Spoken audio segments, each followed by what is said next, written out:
After serving 15 grueling years in the military, where I saw sights no person should ever have to witness, I traded my combat boots for a pair of flip-flops and a comfy recliner. You know you've hit the jackpot when you get to settle into a charming, suburban neighborhood like Sunny Pines, complete with pastel-painted houses and meticulously manicured lawns that look like they were plucked straight out of a magazine. It's the kind of place where the biggest scandal is whether Mrs. Jenkins' hydrangeas are slightly off shade from the HOA-approved color palette. I couldn't have been happier until I started to feel that familiar pang in my chest for my younger brother, who had always wanted to live in a place just like this. We used to talk about home-cooked barbecue nights, fishing trips on lazy Saturdays, nothing quite like the boring routine of suburban life that he'd fantasized about. It became my mission to honor his memory in this tranquil setting. So I installed a striking memorial flagpole right in the front yard, confident it would give everyone a taste of my brother's legacy. I hoisted up a stunning American flag alongside a special veteran memorial flag that made sure no one would forget the sacrifice he and countless others had given. It was gorgeous, red, white, blue, and heartfelt. You would think I'd planted a tree of gold, given how many neighbors came around to admire it. They would stop by, offer their condolences, and regale me with tales of their own heroic relatives. It felt like the whole neighborhood had turned into one grand therapy session, everyone bonding over loss and service. For the first 6 months, life in Sunny Pines was perfect, almost too perfect. I was finally getting the quiet I'd fought for. There were no alarms going off at 2 a.m., no one barking orders at me, just me and my beer kicking back on the porch. I even had my fair share of grumpy geezers offering unsolicited advice on lawn maintenance, which I graciously accepted since, you know, everyone in the adjacent suburbs was practically a professional landscaper. But then there was Karen. Let me tell you about Karen. Imagine a tornado wrapped in a designer handbag and topped off with a sprinkle of self-righteousness. She was the kind of woman whose voice carried through the entire neighborhood, with the power of about 6 espresso shots and 0 social grace. One sunny Saturday, I was happily painting my porch chair a vibrant red, very festive and completely free from HOA rules, when Karen stormed up my driveway like she was on a mission. "Excuse me," she bellowed, standing front and center like she owned the place, which apparently she thought she did. "I need you to remove that flagpole immediately." "Excuse me?" I asked incredulously. I was sure I'd misheard her. "It's in direct violation of the HOA's regulations," she sneered, eyes narrowing like the world's most intimidating librarian. "We can't have just any old flag floating around here. It taints the aesthetic." "Oh, you mean the aesthetic that's inspired by a dying rainbow," I thought to myself as I surveyed the neighborhood. "You know, pastel pink, mint green, and that infamous shade known as 'What were you thinking?'" "Well, Karen," I replied, trying to keep my voice steady while picturing a world where flip-flops weren't the only thing I could kick. "There's nothing more aesthetically beautiful than honoring our heroes." She looked as if she'd bitten into a lemon. "That's all fine and dandy, but rules are rules. Honestly, I think we'd all appreciate a less flag lifestyle around here." As I stood there, 2 thoughts raced through my mind. How did she even make it out of her house today without putting on a mask made of kindness? And how dare she challenge my much-needed slice of reverence? This was only the beginning. In this neighborhood of immaculate lawns, my new mission wasn't just to honor my brother, but to defend what I'd built in Sunny Pines against the literal embodiment of dry humor gone wrong. Part 1. If you've never lived in a neighborhood with an HOA, let me enlighten you. It's like living in a gated community designed by middle-aged moms who discovered Pinterest. When I first moved to Maplewood Grove, I pictured weekend barbecues, lively game nights, and plenty of friendly neighborly banter. Instead, I was welcomed with the stench of freshly cut grass, pastel-painted houses, and an unwritten code of conduct tighter than a pair of Spanx on Thanksgiving. Initially, everything was peachy. I became enamored with my new home, a lovely 3-bedroom on Pine Street. The thing that pulled at my heartstrings the most was my memorial flag, an eye-catching fabric piece that celebrated the life of my late grandfather, a military veteran who taught me everything I know about barbecuing and giving unsolicited life advice. The flag wasn't just a decoration. It was a symbol of love and remembrance hanging cheerfully amidst the rose bushes I had lovingly planted. But that was before Marjorie Kensington stepped into our lives like an unwelcome storm cloud. The newly appointed HOA manager rolled up one day in her black luxury SUV, scowling as if the sun itself had personally wronged her. With her sharply bobbed hair and a wardrobe fit for a corporate lawyer, she looked like someone who had just taken a seminar on how to crush souls while drinking decaf coffee. I mean, who scowls when they're driving through a neighborhood lined with blooming dogwoods. It took days for the first violation notice to arrive. It was thin, yellow, and carried the weight of 1,000 bad vibes. Your memorial flag is non-conforming to neighborhood aesthetic guidelines. It read, pixelated seriousness oozing from each word. I blinked at the paper like it was written in Klingon. I had thoroughly scrutinized the HOA handbook like it was a novel, and had yet to find any mention of flags being a no-no. I had barely managed to get settled in, and here was Marjorie, charging in like a snob with a magnifying glass looking for cracks in my otherwise perfect facade. The following Saturday, during a neighborhood gathering complete with formality-laden coffee and awkward, polite small talk, I mustered all the courage I could find in the pit of my stomach to confront her. "Marjorie," I said, my voice steady despite the bile of frustration rising within. "I wanted to talk to you about my flag. It's pretty significant to me," and, before I could finish, she cut me off, rolling her eyes so exaggeratedly it was as if they were preparing to finish a full lap around her skull. Oh honey, sob stories don't exempt anyone from the rules. The other neighbors cast me glances that screamed pity more than solidarity. Was that a poor thing or a you poor sap? It was hard to tell. I could practically hear the collective heartbeats of everyone anticipating Marjorie's next move. "Look, I'm not asking for an exception," I replied, desperately trying to keep my voice from wobbling. "I just want to understand how a flag that symbolizes love is a nonconformity."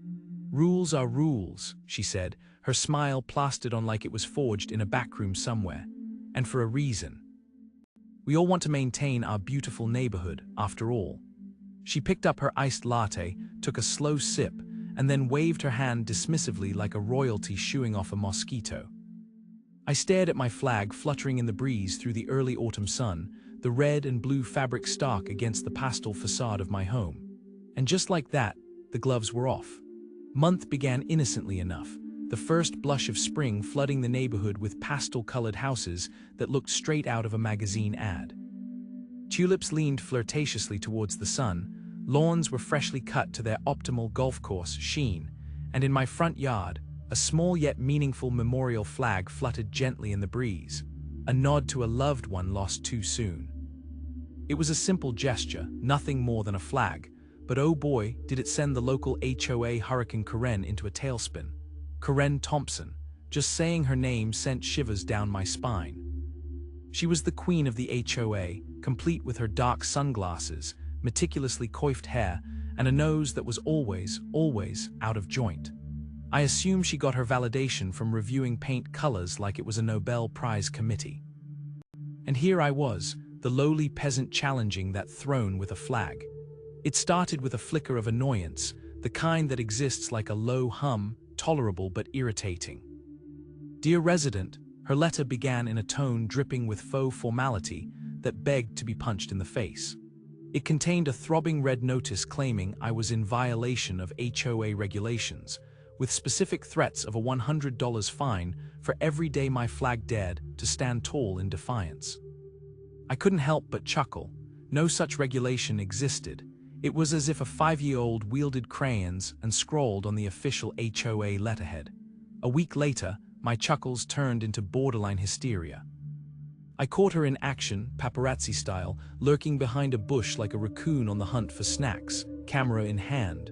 "Mind taking a picture, Karen? Just don't capture my good side." I yelled, waving and forcing a smile so big I could practice my beauty pageant wave. Her camera immediately fell, and her cheeks flushed with anger. Cameras in my neighborhood were reserved for weddings and birthday parties, not for harassing your neighbors over a flag. Then came the infamous incident with the measuring tape. Yes, that's right. Using what I could only deduce was a math degree specifically acquired to measure my grief, she decided my flag's height somehow justified invading my yard. I returned home from a brief grocery run to find her squatting down, measuring diagonally across my lawn like it was some sort of top-secret government project. Karen, are we measuring for a flag, or did you decide to launch a new career in lawn design? I shouted, shaking my head in disbelief. Oh, just ensuring everything on this block abides by the rules, dear. You wouldn't want to disturb the neighborhood harmony, would you? She replied, with that eerie smile that made me collect flashbacks of dental horror movies. But the piece de resistance. The monthly HOA meeting, where she decided to hold court like the Roman emperor condemning the Christians. My fellow homeowners, she declared, arms wide, we have a problem resident in our midst. The room was full of baked goods and passive-aggressive glances, spiking the tension higher than the sugar levels from the coffee cake. Karen continued to ramble on about how my flag was a tackiness that threatened our home values, causing several board members to exchange panicked looks, fidgeting with their own flag pins as if they too were about to be sentenced. Then she offered a deal sweeter than any bakery on the street. I can help with your upcoming requests to the HOA if you could just lend your support in addressing this eyesore. I almost dropped my coffee. An avalanche of complaints started flying, compliments of neighbor Judy and the rest of the Karen enablers. As I sat there, a smirk on my face and my grip tightening around my coffee cup, I prepared myself for the battle of my life, or at least the battle of my front yard. This wasn't just a flag, it was a full-blown war. And let's just say, I wasn't going down without a flutter. All right, buckle up, folks, because this is the story of how I went from just a regular guy with a flagpole to the reluctant protagonist in my own HOA horror film. Let's rewind a few weeks to the moment I moved into my sunny little oasis inside the pristine bubble of Maplewood Estates, a neighborhood so aggressively neat, even the ants wore tiny hard hats and carried shovels. There I was, freshly unpacked and just starting to embrace the suburban hustle, when my excitement took a nosedive faster than a lead balloon. I was a veteran, you see, and like many of my fellow service members, I had a soft spot for patriotism. Ooh boy, was I about to learn that my love for my country would put me on Karen's radar. Yes, the Karen, the HOA president and self-proclaimed enforcer of lawn perfection and proper flag etiquette. I had set up my flagpole in honor of my brother, who didn't make it back from the last tour. It was a simple gesture, really, just a proud American flag fluttering against the blue sky, declaring I remember, while simultaneously saying, "Go ahead, Karen, make my day." Spoiler alert. She didn't need a second invitation. My neighbors adjusted their pristine white curtains as my flag went up, and Karen's eyes glimmered with the fury of 1,000 suburban suns when she saw it. I could practically hear the internal monologue she was having over her chamomile tea. How dare he flaunt that flag without consulting the sacred rules of the HOA? It all came to a head during one of those infamous HOA meetings, the kind you attend prepared to engage in passive-aggressive discussions while clutching a cup of lukewarm coffee that tastes like it was brewed by angry squirrels. I swear the tension hanging in the air was thicker than the beige carpet in the community center. "Jacob," Karen purred, flashing that overly sweet smile that could curdle milk. "Your flagpole doesn't meet our specifications. It's too tall." It could be seen gasped from the street. I nearly spit my coffee across the table. "Karen, it's a flag, not a lighthouse. Besides, the tallest grass in this neighborhood is no taller than a wiener dog." The other residents shifted uncomfortably, eyes darting like deer caught in headlights, while Karen blinked with self-righteous disbelief. "You ought to appreciate what a lovely community we have here. Rules exist for a reason, and if one flag can so easily bring down the entire HOA ship, then I shudder to think of the chaos that might ensue." I could feel the collective sigh rise from the crowd, a bizarre chorus of condescending agreement flickering between them. Honestly, if voting was based on passive resistance, my flagless future was sealed. That evening, I returned home, anger bubbling just beneath the surface. I had just come from a veterans support group meeting, pondering the sacrifices made for our freedom when, bam, reality hit. My sacred memorial flag was crumpled in the dirt, the flagpole reduced to a sad pile of regret. Karen and the HOA maintenance dude had apparently checked in for a compliance inspection and left a beautiful mess in their wake. Channeling my rage through gritted teeth, I reviewed the security camera footage, eyes wide with disbelief. There they were, violating my property like it was an undisputed law of homeowner association territory. The American flag had hit the ground, a monumental act of disrespect in my book. When I confronted Karen the next day, armed with video evidence and a fierce determination, she looked at me, and with the audacity only she could muster, shot me that smug grin I had quickly come to loathe. "If you had just complied with the rules in the first place, none of this would have happened," she said. That's when it hit me. She was none the wiser about who she was dealing with. As I spent that night carefully cleaning my brother's memorial flag, I felt a flicker of something, resolve. Karen wouldn't stop until I was broken, but I was done with compliance. It was time to fight back, and I couldn't wait to see the look on her face when she realized who was still standing. Sun beat down on Pinewood Heights, illuminating the pastel-painted houses that seemed to glow under the blue sky, each one manicured to reflect the perfect suburban existence we all aspired to. Of course, that was if you ignored the fact that Karen Jenkins, our glorious HOA president, acted like the building inspector from hell. Seriously, if shaming someone's flowerbeds was an Olympic sport, Karen would be standing on top of that podium, gold medal draping around her neck, a smug smile plastered across her face. It's hard to believe that just a few months ago, I was blissfully unaware of the depths of her tyranny. Sure, I knew Karen had a penchant for draconian rules and a delightful habit of snooping around our backyards, but I never imagined how deeply the rot had taken hold. After a few cursory Google searches that led me to HOA complaint forums, where people document their horror stories with the zeal of authors writing memoirs, I unsealed the floodgates. So here I was, my heart racing, face flushed with the thrill of secret rebellion. I had done the unthinkable. I had read the actual HOA bylaws. I found out there was an election coming up in just 2 months. You could practically hear the triumphant music crescendo in my head as I read about all the positions: president, vice president, secretary. Now all I needed was a killer plan. And wouldn't you know, I discovered the presidency would be vacating decorum due to retired royalty, aka Karen's inevitable retirement. 2 months, I whispered to myself while sitting in my favorite spot at the neighborhood park, a sunny bench that looked out over freshly cut lawns. I can do this. I began my undercover operation by adding my face to the scene at community events, walking through the neighborhood potlucks, repping my best, friendly neighbor vibe. As I ambled along, I staved off the faint pangs of anxiety that settled in my stomach. I approached neighbors, casually sipping lemonade and making small talk.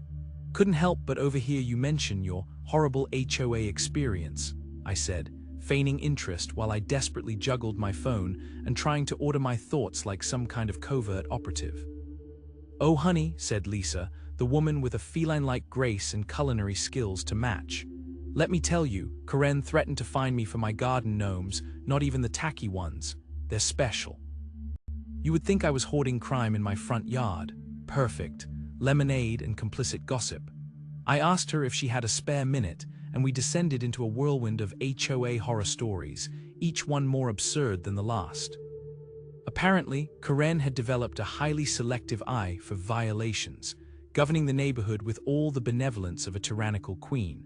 As tales of Karen's outlandish rule tumbled forth, I felt that stir of righteous anger bubble up inside of me. Every whispered complaint began knitting together into a fabric soft enough to cloak my heart, tough enough to arm me for battle. Over the course of the next few weeks, I printed copies of the actual HOA regulations, my fellow residents' complaints marking exclamation points of factional outrage. I highlighted the non-existent rules Karen enforced like a supreme leader declaring decrees from a throne made of her precious annual gardenias. Armed with a few fellow veterans who shared my zeal for fairness, I knew I had all I needed. I glued flyers with my military background and impressive service record alongside the shadows of the neighbor's horror, often considered a lock for the HOA win. I might have left no stone unturned in my stealth campaign for president. After all, who better to ensure fairness than a veteran whose brother gave it all for our freedom? If only Karen could catch a glimpse of my plans in my eyes, she'd probably erupt into a caffeinated rage right then and there. But that was my little secret. For now, I would bide my time, and I would make Pinewood Heights great again, one passive-aggressive coffee meeting at a time. Day dawned bright and sunny, the kind of picturesque day that could fool a person into believing all was well in our little corner of suburban paradise. The lawns were freshly cut, boasting that succulent shade of green that screams, "My owner has too much time on their hands," and the pastel-painted houses stood like obedient soldiers lined up for inspection. It was a normal Saturday morning in Chasewood Estates, where the HOA overlords ruled with an iron fist, or more accurately, a clipboard. I could feel the nervous energy crackling in the air as I walked into the community center. The place was packed. I mean, like, can you imagine a garage sale packed? Residents milled around, clutching their coffee mugs with the ease of seasoned suburban warriors, and what had me chuckling was the sight of so many of them proudly wearing the tiny flag pins I'd handed out in the last few weeks. Just a little show of solidarity, I had told them. Who knew a few cheap pins could ignite pride and rebellion? I caught sight of Karen, my fiercest opponent and the self-proclaimed queen of our HOA, her perfectly coiffed blonde hair gleaming under the fluorescent lights. She looked uncharacteristically pale, which was certainly a victory for me. This was the moment she'd been dreading. I leaned into the podium and settled my gaze on the crowd, pretending my heart wasn't beating like a drum solo gone rogue. The mood was palpable. Something was about to go down. I started my speech, and let me tell you, the clips I'd gathered of my military brother standing proud next to his veteran memorial were both emotional and absolutely necessary. "Remember this face, folks," I said, as I projected his photo next to a series of Karen's cherished violation notices. "This is my brother, an actual hero, and over here what do we have? A blatant overreach of authority by our HOA royalty." Gasps filled the room, and I loved every second of it. A woman in the back choked on her coffee, and I swore Karen's face flushed a color that would make a ripe tomato envious. This was my moment. Not only was I challenging the HOA queen, but I was invoking the spirit of my late brother, a Marine who fought for our freedoms. I could practically hear her dread crackling like static electricity. "Emotionally unstable, unqualified," Karen spluttered, trying to regain control like a cat whose tail had been stepped on. "You really think people are going to believe you when you—" But before she could gather her scattered thoughts, residents began rising from their seats. "Karen told me I couldn't paint my fence blue," shouted Mr. Thompson, who had always been a bit too enthusiastic about his Elvis impersonation. "What is she, the fence police? I had to remove my flower beds because she claimed I was violating visual standards," chimed in Mrs. Gigglesworth, who at this point had transformed from a sweet old lady into my unofficial cheerleader. A chorus of stories erupted around the room, all aimed at dismantling Karen's reign of tyranny. With each recounting, I felt the tide shift. The vote, I realized, was not just about me anymore. It was a full-blown rebellion against the oppression we'd all silently endured. When the final vote was announced, 83% in my favor, the cheers erupted like I'd just won the Super Bowl. I couldn't help but bust out a triumphant fist pump. Then I turned to find Karen, her mouth working like a fish out of water, unable to form a coherent response. As the outgoing board handed me the gavel, it hit me. I was in charge now. "First official act," I asked the crowd, holding the gavel high. "A request for a complete review of the HOA management contract." The rousing applause echoed throughout the hall as the silence of Karen's shock enveloped her like a thick fog. And yeah, honestly, I couldn't help but think, welcome to Chasewood Estates, where the revolution has finally taken root. Sun was just creeping up over the pastel-colored houses of our little slice of suburban paradise when I gathered my courage and caffeine for what promised to be a monumental confrontation. God bless the smell of freshly cut lawns and those cheerful decorative flags lining the sidewalks, the perfect contrast to the storm brewing just around the corner.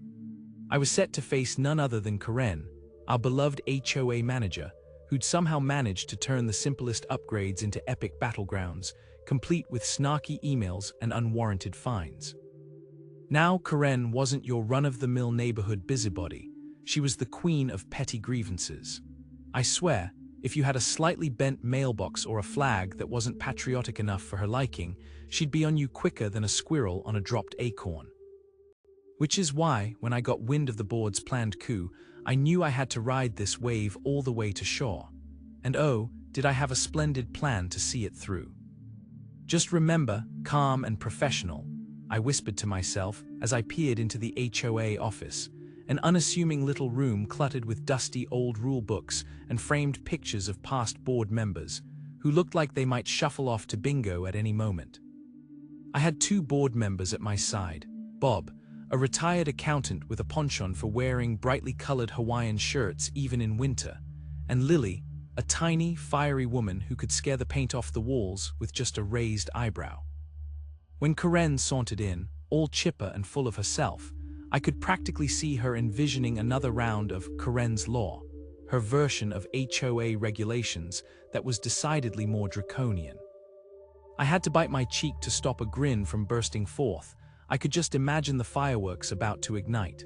"Good morning, Karen," I said with a surprising flourish, waving her to a chair that she clearly did not deserve. "We need to have a chat." Before she could respond, I presented the termination letter with all the dramatic flair of an award-winning actor handing over a trophy. Her reaction, pure gold. Her face turned the shade of a tomato as she sputtered with rage, looking like she'd just stepped on a garden rake. "Excuse me, do you even know who you're dealing with?" she exclaimed, her voice reaching a pitch that could shatter glass. "Actually, yes, we do," I replied, keeping my tone calm while simultaneously imagining my therapist nodding appreciatively somewhere. "According to Section 7 of your employment contract, we can terminate your management services without cause with a 2/3 vote, which just happened this morning, might I add."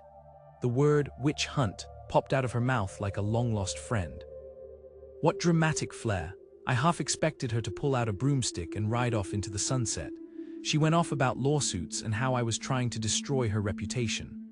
"Oh, honey, your reputation was already on a slippery slope down a volcanic pit, but I wasn't going to break it. You did a fine job on your own." When she finally demanded her personal items, I brandished the neatly packed box like a glorious trophy. "Oh, you mean this lovely assortment of your belongings, including all your unauthorized enforcement actions," I offered innocently. Her eye twitched as she snatched it away, and in her haste, she knocked over a potted plant, one that she had previously fined a resident for maintaining a non-compliant shade of ceramic. "Oops," I quipped as she stormed out, clutching the box like a toddler with a snack. "Don't forget to take those to your attorney too." As the door swung shut behind her, I couldn't help but feel a sense of victory that left me giggling. Who knew a little HOA drama could pack such comedic punch? When I moved to Maplewood Lane, I could already picture the postcard-perfect life ahead.